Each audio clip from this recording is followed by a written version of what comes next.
Pollution. The presence or introduction into the environment of a substance that has harmful or poisonous effects on the environment, and even us. Pollution comes in a variety of different ways. It may come in the water, in the land, or even in the air. There are also two others, much less well known: light pollution and noise pollution. However, those are not the worst of our problems. Pollution can ruin our ozone layer, it can prevent plants from growing, and even kill our animals. Let us start with a very dangerous, but little known form of pollution now, the dangers of land pollution. Land pollution can be formed through many ways, including industrial activities, domestic waste, and agricultural activities. Land pollution is caused not just by landfills and domestic waste, but also by many other things, including deforestation, which is the cutting down of trees, industrial wastes, such as nuclear substances, mining, and even some forms of mechanization. Domestic wastes, including landfills, can be a huge problem. Domestic waste is the buildup of home garbage in a certain place. They are of a huge threat to the public. Landfills will attract detrivores and decomposers, which are in some cases not good for the environment. These detrivores can include mice, voles, seagulls, and other nasty beings. Despite all the problems posed by land pollution, that is not the least of our problems. One serious problem posed by us would be the introduction of water pollution. Water pollution is not something that only comes from one source. It comes from many, and those include wastewaters, sewage, marine dumping, and industrial pollution, which includes oil pollution. Wastewaters are very dangerous, both for your health and the health of your ecosystems. Sewage would include all feces, urine, and other toxic wastes. If this waste is not treated, though, the bacteria will escape, causing the spread of diseases and impurification of water, leading animals to die. When chemicals are in the water, they will cause immense damage to other nearby ecosystems. This type of water is referred to as brown sludge. On the other hand, there is also a huge issue called coastal or marine dumping. When substances are dumped into our water bodies, it will be known as marine dumping. No information about this was kept before the 1990s. Any object could potentially be dumped into water. These may include oil, plastics, and other objects. Oil, however, is one that is very dangerous for the health of our ecosystems. Oil takes a long time to be broken down naturally, and moves quickly throughout the seas. One prime example of this in action would be the famous BP oil spill in the Gulf of Mexico, as shown here. In case, British Petroleum has sent 7 oil spillage cleanup vessels in order to deal with any potential pollution. Katie? Under the Bay St. Louis Bridge. So, you see it. I mean, it's raining oil.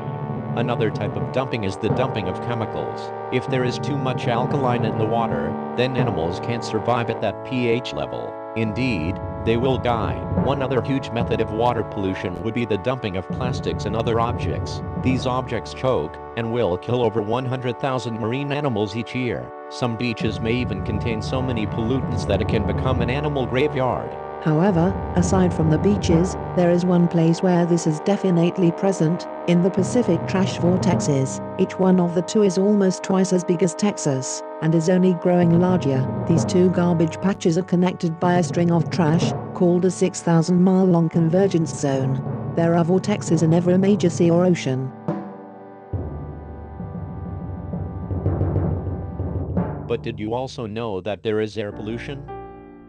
Air becomes polluted when noxious gases or black carbon particulates are released into the air. There are 3 main gases that cause air pollution. These are sulfur dioxide, carbon monoxide, and nitrogen oxides. Sulfur dioxide occurs mainly when coal or oil are burned in power plants. This gas is also commonly found in smokestacks, as shown here.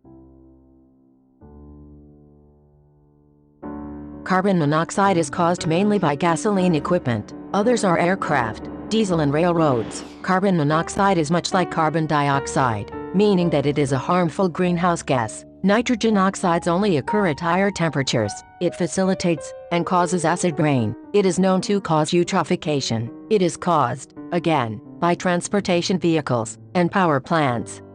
Now to move on, a brief overview of black carbon pollution. This phenomenon may account for 18% of the world's global warming. It causes soupy brown air, This is only used to describe industrial particulate pollution. Did you know that nature creates its own pollution too? Volcanoes spew ash into the atmosphere, providing a stream of sulfur dioxide. The acid reacts with sunlight and blocks it, sort of like what happened on Mount Pinatubo. Over towns and farmlands, killing more than 300 people.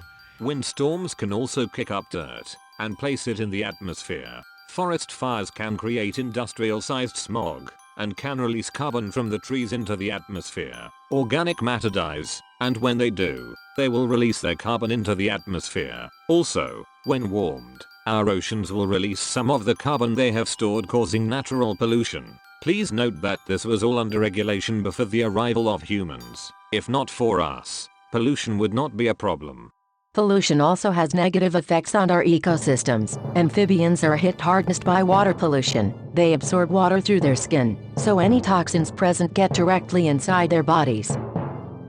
Insects will no longer be able to glide on water due to the amount of pollution in the form of debris or oils in a land ecosystem. When chemicals seep into the ground, plants may be tainted and will not be able to perform core functions. It's about time that you face the facts. We must do something about pollution.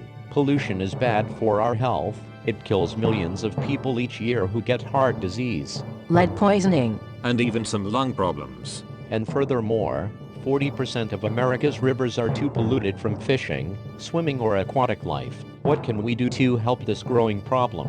We can recycle, plant a tree, get better fuel-efficient cars, or even contact our local authorities and governments to raise awareness and put in place plans to make our community a cleaner, ecological place. We just passed over the development in northern Alberta of the tar sands. Pollution affects us through the air, the land, and the waters. This is something we must be aware of as we proceed into a hopefully greener future. So this is a good day. It's a good day in the fight for cleaner air.